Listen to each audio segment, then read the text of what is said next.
వికారాబాద్ జిల్లా తాండూరులో కాగ్నా నదికి భారీ రంధ్రం పడింది. కోట్లాది రూపాయలతో నిర్మించిన బ్రిడ్జిని ప్రారంభించిన 2 ఏళ్లకే ఈ ఘటన జరిగింది.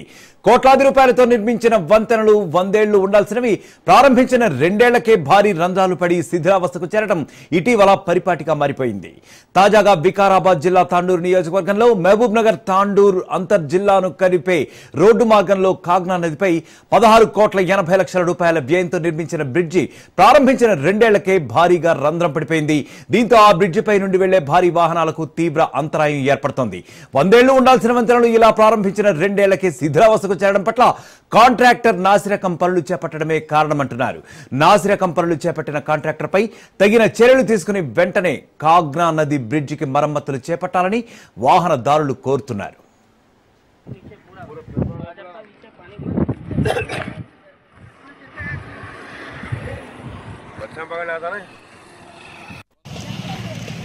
కనుక్కొని చెప్తాను.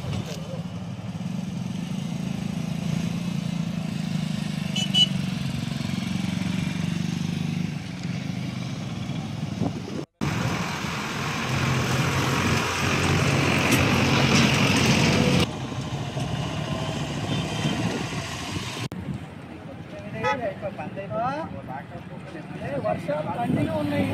అది మెల్లమెల్ల మొత్తం అక్కడ ఇక్కడ కానిస్టేబుల్ పెట్టేసేయాలి.